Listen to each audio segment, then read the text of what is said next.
The United Nations Human Rights Council has adopted by a majority vote the resolution on the negative impact of unilateral coercive measures on the enjoyment of human rights. On Tuesday, Russia and China condemned the unilateral sanction policies of Western countries that aim to force other nations to submit to their interests.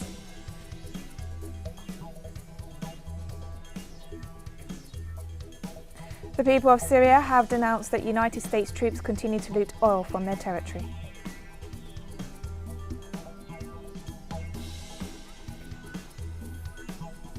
From the headquarters of teleSUR English in Havana, Cuba, this is From the South, I'm Katrina Goss. The United Nations Human Rights Council has adopted by majority vote the resolution on the negative impact of unilateral coercive measures on the enjoyment of human rights. The resolution was approved with 30 votes in favour, 15 against and 2 abstentions. The meeting was held under Articles 155 and 156 of the UN Charter, which are the basis for delegitimising the unilateral sanctions that countries such as the United States and the European Union have imposed as a coercive policy. Following the approval of the resolution, Venezuelan Foreign Minister Jorge Arriaza criticised the nations that voted against the resolution and pointed out that as a matter of basic ethics, they should lose their seats on the Multilateral Council.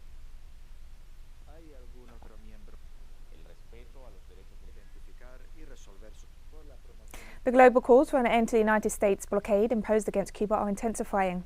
Political, social, cultural and union organisations and leaders in different parts of Europe and Latin America are mobilising to demand an end to this hostile policy against Cuba and also express their support for the Global Caravan Initiative, demanding an end to the US blockade. At the same time, they insist on the need to increase international pressure on Washington and stress that the White House continues to systematically attack those free and sovereign states that do not respond to its interests.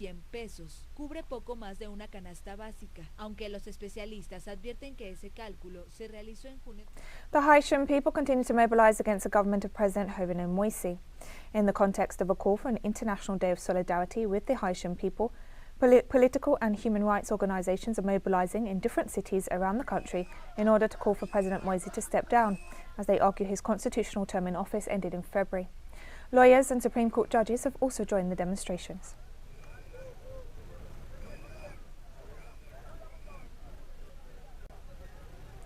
President of Argentina Alberto Fernandez participated in an event to honour the mothers of the Plaza de Mayo this Tuesday as part of the upcoming 45th anniversary of the human rights movement. The Argentine head of state led the ceremony from the Bicentennial Museum of the Presidential Palace, where he paid tribute to the mothers of Plaza de Mayo who gathered virtually from different parts of the country. 40 mothers and grandmothers of the association were awarded by the President with the Juana Azurduy Prize for their tireless efforts in the defence of human rights and to seek justice for the crimes against humanity committed by the military dictatorship that seized power on March 24, 1976. Sometimes I wonder whether we will have to keep teaching our youth, because many of them do not understand. Thank God, we have been fighting for 45 years after that terrible coup, and there have been many years of democracy after that. Young people do not understand how scary and depraved the violence has been. Every March 23rd, Bolivia observes the Day of the Sea, which serves as an opportunity to reiterate its right of access to the Pacific Ocean. On this date, Bolivia reaffirms its sovereign and legal rights to a coastline of which it was deprived by Chile and assures to continue with the efforts to solve this legal conflict with the neighbouring country. To mark the date, the Bolivian Ministry of Foreign Affairs published a statement this Tuesday highlighting the peaceful efforts and demands for sovereign access to the Pacific Ocean. The text explains that in 1825, Bolivia had an extensive coastline of more than 400 kilometres along the Pacific Ocean. However, in 1879, a war with Chile, sponsored by foreign interests, followed by the enforcement of the 1904 treaty, stripped the country of its maritime sovereignty.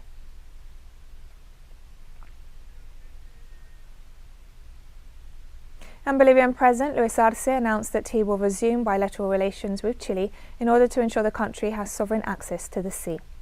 The Bolivian head of state made the statements during the commemoration of the 142nd anniversary of Bolivia's loss of sovereign access to the Pacific Ocean as a result of an invasion by Chile and later annexation of part of the country's territory. From La Paz City, President Arce highlighted that Bolivia's sovereign access to the sea remains an unresolved issue. He also recalled that the decision of the International Court of Justice on the matter does not prevent the country from resuming a dialogue with Chile and stressed that any rapprochement must be based on the perspective of regional integration.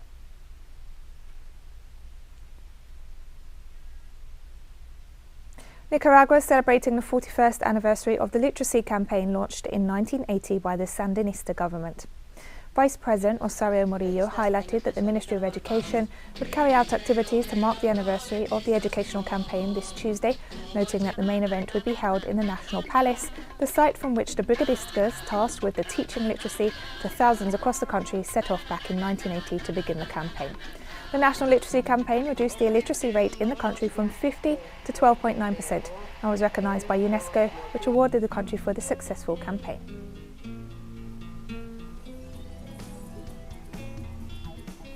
And we'll be right back after this very short break, so don't go away.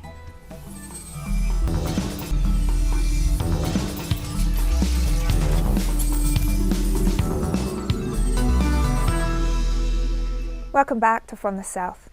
Russian Foreign Minister Sergey Lavrov criticised the European Union this Tuesday, stressing it had destroyed the infrastructure of bilateral relations through its unilateral sanctions. I underline one more time, we don't have relations with the European Union as an organization. The infrastructure of the relations was destroyed by Brussels' one-sided decisions. It's unacceptable to handle matters in the world with ultimatums and sanctions, compelling other countries to do a certain expected behavior. We have a proverb saying, love can't be forced. The United States hasn't learned this proverb, unfortunately, and act according to opposite positions. China condemned the United States, Canada, the United Kingdom and the European Union after the latest announcement of sanctions on Chinese individuals and entities over alleged human rights violations in the country's Xinjiang Uyghur Autonomous Region. What they have done is a slander and an offense to the reputation and dignity of the Chinese people, a blatant interference in China's internal affairs, and a serious infringement of China's sovereignty and security interests. These countries have claimed to be judges of human rights and acted as lecturers of human rights, but they actually have deplorable human rights record, and they are not in any position to blame China or even scapegoating China for their own crimes. A gunman killed at least 10 people, including a police officer at a grocery store in Colorado on Monday. The incident follows another mass shooting last week at Asian-owned spas in the southeastern state of Georgia that left 8 dead. The suspect has been identified as Ahmad Alyssa, 21 of Arvada. He has been charged with 10 counts of murder in the first degree and will be shortly transported to the Boulder County Jail.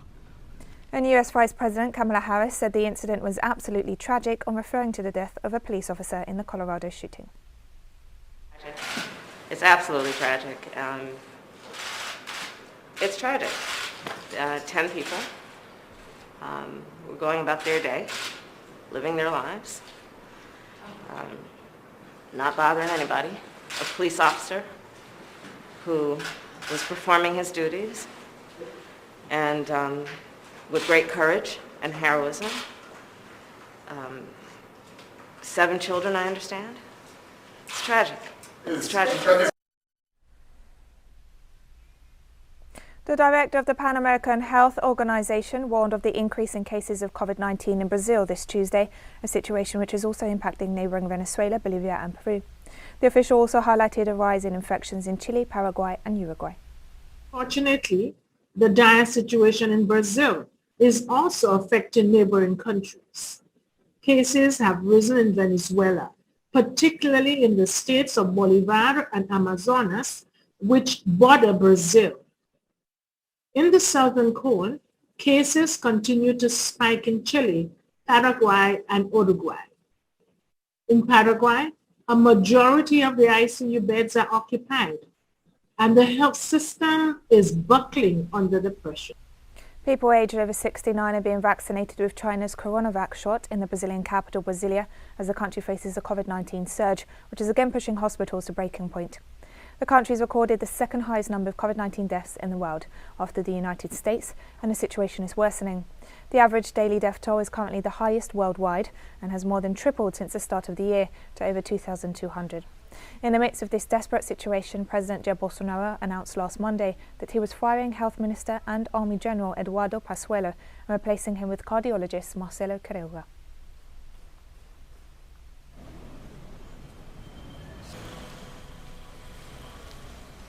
And the Brazilian city of Sao Paulo recorded a new daily record of more than 1,000 COVID-19 related deaths in 24 hours. The state of Sao Paulo has reported over 67,000 COVID-19 deaths since the beginning of the pandemic and over 2.3 million cases.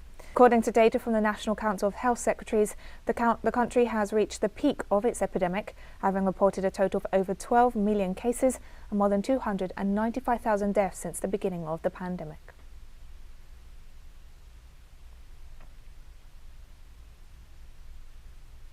Uruguay reported a record number of daily new coronavirus cases on Monday. Health authorities in the South American nation reported more than 2,600 new cases, bringing the total to over 84,000, while 19 new COVID-related fatalities were confirmed to bring the death toll to 811. Health workers are demanding new measures to fight the spread of the virus following the record numbers. Authorities have linked the increase in infections to the presence in the country of the new Brazilian strain of the virus.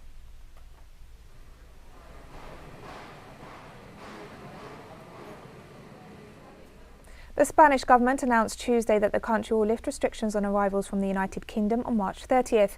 The measures have been in place since December to prevent the spread of new coronavirus strains.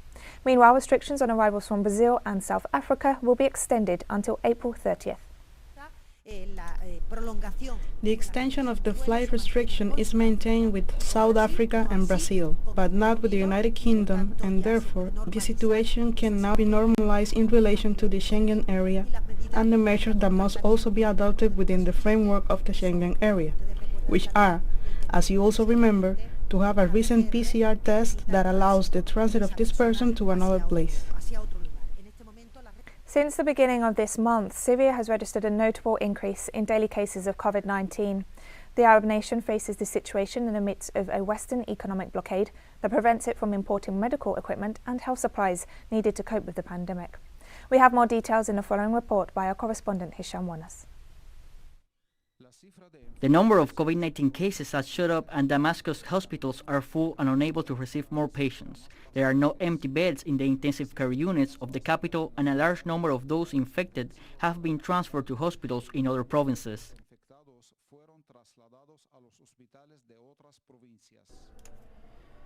This is the biggest outbreak, and the situation is extremely dangerous in medical facilities, and this is largely due to the lack of implementation of preventive measures, especially because people hardly use face masks and do not respect social distancing.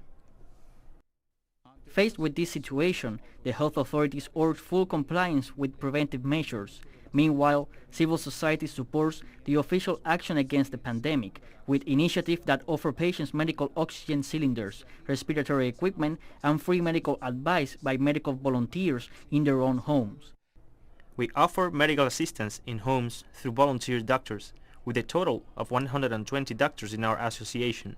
Likewise, we have 250 medical oxygen cylinders and respiratory equipment, and thus Syrian civil society revives hope with the few resources it has.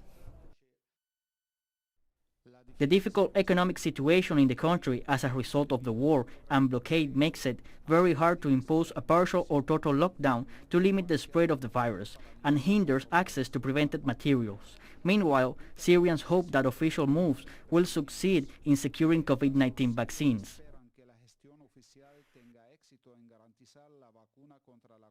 Doctors have already received the vaccine as they are on the front line, and despite the blockade, the Ministry of Health is doing everything possible to guarantee the vaccine to all citizens, and I hope it arrives soon and I can receive the necessary doses.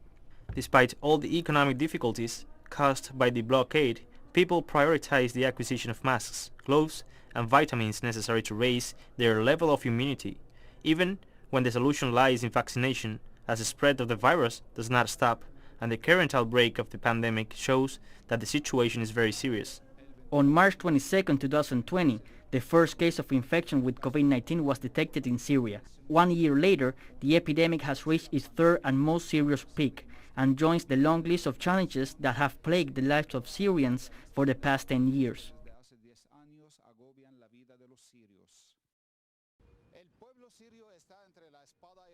The Syrian people are caught between a rock and a hard place. On the one hand, the novel coronavirus, and on the other, the Western blockade and terrorist war, a situation in which Damascus demands an immediate lifting of European and US sanctions which obstruct its actions against the pandemic and endanger the lives of Syrians.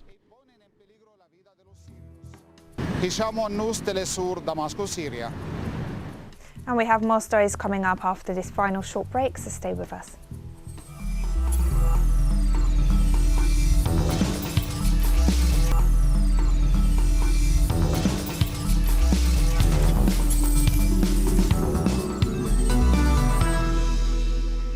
Welcome back to From the South. The people of Syria have denounced that United States troops continue to loot oil from their territory. Local residents reported that US troops transferred 300 tank trucks of oil to Iraq. They assured that the convoy set off from the oil fields in Swadeh in Syria's northeastern Hasaka province and crossed into the neighbouring country through the illegal border crossing in Mahmoudiyah. In the last few months, US soldiers have repeated this operation several times, depriving the country of its natural resources such as oil and wheat.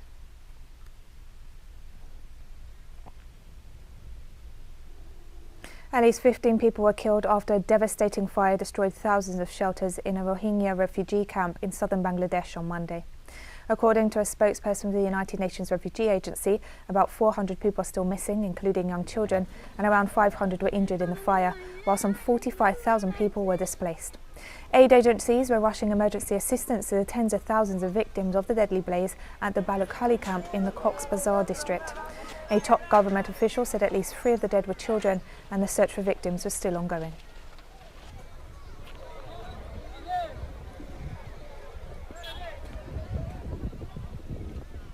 The North Atlantic Treaty Organization still hasn't made a final decision on the withdrawal of troops from Afghanistan as a deadline reached in talks with the Taliban approaches. Following a meeting of NATO foreign ministers on the subject in Brussels, Secretary-General Jens Stoltenberg stated that no final decision has been made on the withdrawal of NATO troops from the country, despite a deal with the Taliban committing to the withdrawal of all foreign forces by May 2021. The majority of troops in the war-torn country are from Europe and partner nations, while about 2,500 US service members remain stationed there. The Biden administration has yet to announce its next steps forward in Afghanistan. Meanwhile, the Taliban and the Afghan government agreed last Friday to try to accelerate peace talks at a meeting in Moscow that followed an international conference on the peace process. There is no easy solution. There is no risk-free path ahead, and we need to prepare for all options. President of the Republic of the Congo, Denis Sassou Nguesso, was re-elected on Sunday with 88.57% of the vote, according to the provisional results released this Tuesday. President Nguesso, aged 77, has been in power for an accumulated 36 years, first taking the helm of the Central African state in 1979. His landslide first-round victory, announced by the Interior Minister, citing figures from the Electoral Commission, had been widely expected. Sunday's ballot was boycotted by some sectors of the opposition and overshadowed by the death from COVID-19 of the president's main rival for the post, Guy Brice Parfait Colelas, on Monday, who had secured 7.84% of the vote.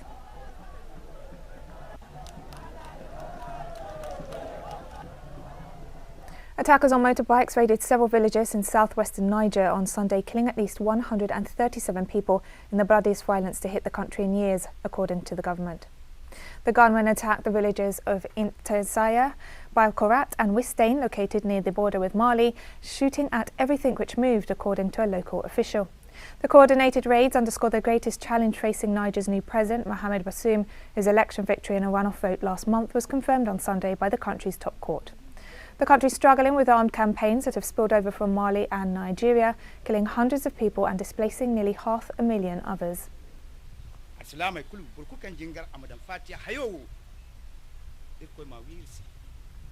And the head of the African Union observer mission to the presidential elections in the Republic of the Congo on Sunday congratulated the Congolese people following a calm and peaceful vote.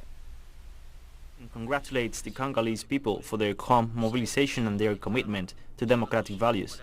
It also congratulates the government authorities, the CENI, Independent National Electoral Commission, the political actors and the defense and security forces who work to hold an inclusive and peaceful election, consolidating the democratic achievements of the Republic of Congo. The mission remains attentive to the rest of the process, in particular decentralization, compilation, proclamation of results and litigation. It urges the candidates to respect the verdict of the ballot box and to use the legal channels of appeal in case of dispute. The United Nations has stated that the situation in the Eastern Democratic Republic of Congo is alarming, according to data collected in 2020. According to a report by the Office of the United Nations High Commissioner for Human Rights, at least 2,945 civilians, including 553 women and 286 children, were killed in 2020. Meanwhile, the UN Stabilisation Mission in the country, known as MONUSCO, noted there's been a worrying increase in attacks by armed groups against the civilian population, in particular in the provinces of Ituri, North Kivu and South Kivu. The violations were committed by a range of armed groups which operate in vast areas of the country, where according to the UN there is little or no presence of Congolese authorities. And we've come to the end of this news brief, but remember you can find these and many other stories on our website at telesurenglish.net. You can also follow us on social media. We're on Facebook, Twitter, Instagram and Telegram. For teleSUR English, I'm Katrina Goss. Thank you for watching.